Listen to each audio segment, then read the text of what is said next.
අධ්‍යාපන උසස් අධ්‍යාපන හා වෘත්තීය අධ්‍යාපන අමාත්‍යාංශයේ උසස් අධ්‍යාපන අංශයේ යටතේ රාජ්‍ය නොවන උසස් අධ්‍යාපන අංශය මේ අංශයෙන් කෙරෙන විශේෂ ක්‍රියාවලියක් විදිහට අපිට හඳුන්වලා දෙන්න පුළුවන් මෙම පොලි රහිත ශිෂ්‍ය ණය යෝජනා ක්‍රමය. 2017 වර්ෂයේ ඉඳලා මෙම ණය යෝජනා ක්‍රමය ක්‍රියාත්මක වෙලා තියෙනවා. මෙම යෝජනා ක්‍රමය ක්‍රියාත්මක කිරීමට හේතුවක් විදිහට අපි හේතු සාධක හොයලා බැලුවොත් අපි දන්නවා අපේ රටේ සාමාන්‍යයෙන් වසරකට උසස් පෙළ සමත් වෙන සිසුන් සංඛ්‍යාව. ඒ කියන්නේ විශ්වවිද්‍යාලයකට ප්‍රවේශය සහිතව සමත් වන සිසුන් සංඛ්‍යාව සාමාන්‍යයෙන් 1,65,000 1,70,000 අතර වගේ ගාණක් වෙනවා. එතකොට අපේ රජයේ රාජ්‍ය විශ්වවිද්‍යාල 17ක් තියෙනවා. මේ රාජ්‍ය විශ්වවිද්‍යාලවල ධාරිතාවය අනුව සාමාන්‍යයෙන් වසරකට රාජ්‍ය විශ්වවිද්‍යාල සඳහා ලැබිය හැකි වන්නේ සිසුන් 40,000 45,000 අතර ප්‍රමාණයක්. එවිට ඒ අතරම අපි දැනගත යුතු කරුණක් තමයි මේ වන විට අයදුම් පත්‍ර ලක්ෂයකට ආසන්න ප්‍රමාණයක් විශ්වවිද්‍යාල ප්‍රතිපාදන කමිෂන් සභාවට ලැබෙනවා ඔවුන්ටත් උසස් අධ්‍යාපන වරම ලබා දෙන්න කියලා. එතකොට මේ සිසුන්ගෙන් තව 55,000ක වගේ ප්‍රමාණයක් බලාගෙන ඉන්නවා ඔවුන්ට උසස් අධ්‍යාපන විශ්වවිද්‍යාල අධ්‍යාපන වරම ලැබෙනකම්. ඒ නිසා තමයි රජයක් විදිහට දරුවන් ඔවුන්ගේ රජයේ වගකීම විදිහට සලකලා තමයි 2017 වර්ෂයේ ඉඳලා මෙම පොලි රහිත ශිෂ්‍ය ණය යෝජනා ක්‍රමය ආරම්භ කරන්න කටයුතු කළේ. මේ වන විට අපිට සතුටුයි දැනුම් දෙන්න පුළුවන් මේ වන විට කණ්ඩායම් 10ක් සාර්ථකව අපි බඳවගෙන ඔවුන්ගේ අධ්‍යාපන කටයුතු අවසන් කරපු පිරිසක් ඉන්නවා. ඒ වගේම දැනට අධ්‍යාපන කටයුතු කරමින් යන පිරිසක් ඉන්නවා. දැන් අපි සූදානම් වෙලා තියෙනවා 11 වන කණ්ඩායම ඒ කියන්නේ 2025 වර්ෂයේ අපස උසස් පෙළ විභාගයට පෙනී සිටිනු සිසු දරුවන් සඳහා මෙම පොලි රහිත ශිෂ්‍ය ණය යෝජනා ක්‍රමය ආරම්භ කිරීමේ කටයුතු කිරීමට.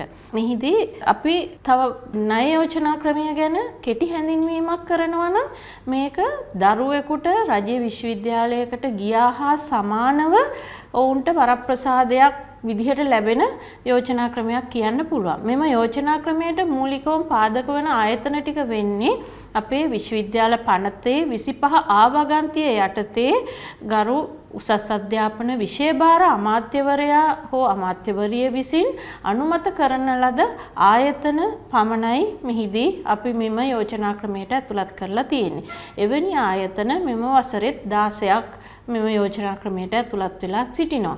එතකොට ඒ ආයතන 16 යටතේ අපි ඒ කියන්නේ අමාත්‍යාංශයෙන් මගින් ගැසට් නිවේදන මගින් අනුමත කරන ලද පාඨමාලා තමයි මෙම යෝජනා ක්‍රමයට ඇතුළත් කරනු ලබන්නේ. එහිදී දරුවන්ට අයදුම් පත්‍ර දැමීම සඳහා දැන් අද දවසෙන් පසු දරුවන්ට ඒ අවස්ථාව ලැබෙනවා. ඕනෑම දරුවෙක් අපස උසස් පෙළ විභාගයට පෙනී සිටලා තියෙනවා නම් 2025 වර්ෂය 24 වර්ෂය හෝ 23 වර්ෂය ඔවුන් අපස උසස් පෙළ විභාගයේ සමර්ථ වෙලා තියෙනවා නම් ඒ කියන්නේ විෂයන් තුනටම අවම සාමාර්ථය විදිහට සැලකෙන S සාමාර්ථයක් හෝ ඊට ඉහළ සාමාර්ථ තුනක් සහිතව සමත් වෙලා තියෙනවා නම් මෙම දරුවන්ට මෙම යෝජනා ක්‍රමය සඳහා අයදුම් කරන්න පුළුවන්. ඒ වගේම තමයි අපි මෙහිදී මේ පාඨමාලා සියල්ලක්ම ඉංග්‍රීසි මාධ්‍යයෙන් කෙරෙන නිසා අපි ඔවුන්ගේ උසස් පෙළ ඉංග්‍රීසි කුසලතාවය කියන්නේ අපි දන්නවා ඉංග්‍රීසි විෂය ධාරාව සඳහා වෙනමම ඉංග්‍රීසි කියන පේපර් එක තියෙනවා. ඒ වගේම තමයි ඒ සඳහා හෝ අපි බලාපොරොත්තු වෙනවා අපොස සාමාන්‍ය පෙළ විභාගයේ ඉංග්‍රීසි විෂය සඳහා දරුවන් සාමර්ථ්‍යයක් ලබා තිබීම අපි මෙහිදී අනිවාර්ය කරලා තියෙනවා. ඒ වගේම මේ සඳහා ඉල්ලන දරුවන් අවම වශයෙන් අවුරුදු 25ට අඩු වෙන්න ඕනි කියලා අපේ නීතියක් තියෙනවා. මොකද මේක ණය යෝජනා ක්‍රමයක් නිසා ඉදිරියේදී ඔවුන්ට මේ ණය මුදල ගෙවීමට සිද්ධ වෙනවා. මම එන්නේ කරුණත් එක්ක තව පොඩ්ඩක් ඔයගලන්ට පැහැදිලි කිරීමක් කරන්නම්. මෙහිදී මේ ණය යෝජනා ක්‍රමයක් වුණාට මෙම යෝජනා ක්‍රමය තුල පොලියක් ගෙවීමක් සිද්ධ වෙන්නේ නැහැ. දරුවන්ට රජය විසින් ඔවුන්ගේ වසර 4ක පාඨමාලා කාලයට අවශ්‍ය මුදල ගෙවීමක් සිද්ධ කරනවා මෙම යෝජනා ක්‍රමයේ යටතේ.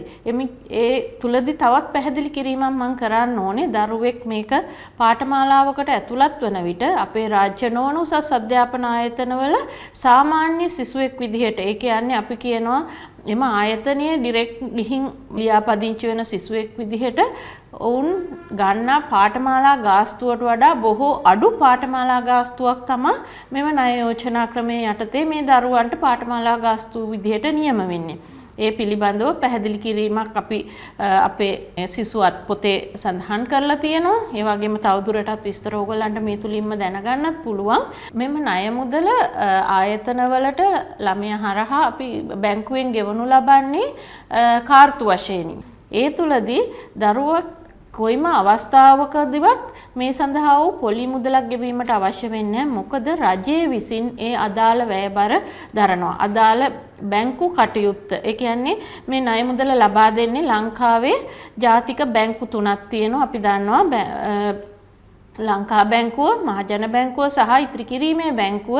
මේ බැංකු තුනම මේ වැඩසටහනට සම්බන්ධ වෙලා තියෙනවා. එතකොට මේ බැංකු මගින් මේ දරුවට ලබා දෙන මේ ණය මුදල ඊට පස්සේ ඒ වෙනුවට මේ ණය මුදල වෙනුවට අදාළ වෙන පොලි මුදල රජය මගින් ගෙවීමට කටයුතු කරනවා. එතකොට දරුවෙකුට තමන්ගේ පාඨමාලා කාලය අවසන් වෙලා තවත් වසරක කාලයක් මෙතෙන්දි ලබා දෙනවා. ඒ දරුවගේ මේ ණය මුදල ගෙවීමේ කටයුතු යම් තාක් දුරකට එයාට සම්පාදනය කරගන්න. ඒ කියන්නේ රැකියාවක් මගින් වෙන්න පුළුවන්, තමන්ගේ ව්‍යාපාරයක් කරලා වෙන්න පුළුවන්. යම් කිසි ක්‍රමවේදයක් සකස් කර ගැනීමට වසරක වගේ කාලයක් අපි ලබා දෙනවා. මේ වසරක කාලෙන් පස්සේ තමා දරුවා මේ ණය මුදල ගෙවන්න ඕනේ. එය මාසික වාරික විදිහට මුළු මුදල අපි වසර 7ක් ඇතුළත තමයි අය කරගන්න සූදානම් කරලා තියෙන්නේ. ඉතින් මේක දරුවෙකුට දෙමව්පියන්ට බරක් නොවි ඉදිරියට කරගෙන යන්න පුළුවන් ණය යෝජනා ක්‍රමයක්. ඒ වගේම තව එක කරුණක් මම මෙතෙන්දී වැඩිදුරටත් පැහැදිලි කරන්නම්. අපි ණය මුදලක් කියපු ගමන් අපි බලනවා මේකට අපකරුවන් සම්බන්ධව. මෙහිදී අපකරුවන් පිළිබඳ විශේෂයෙන් පැහැදිලි කිරීමක් කරන්න ඕනේ. දරුවන්ට තමන්ගේ දෙමව්පියෝ දෙදෙනාගෙන් කෙනෙක් සහ ළඟම ඥාතිවරයෙක් තමයි අපි අපකරුවන් විදිහට මෙතෙන්දි ඉල්ලා සිටින්නේ. මොනම අවස්ථාවකදවත් ඔවුන්ගේ මුල්‍යමය ශක්තිතාවය පිළිබඳව අපි සොයා බැලීමක් කරන්න. ඇත්තටම ඔවුන්ව දිරිමත් කරන්න, මේ දරුවන්ව මේ පාඨමාලාව සම්පූර්ණ කිරීමට, දිරිමත් කිරීමට, ඔවුන්ට උදව් උපකාර කිරීමට හැකි දෙදෙනෙක් තමයි අපි මෙතෙන්දී අපකරුවන් විදිහට යොදාගන්නේ.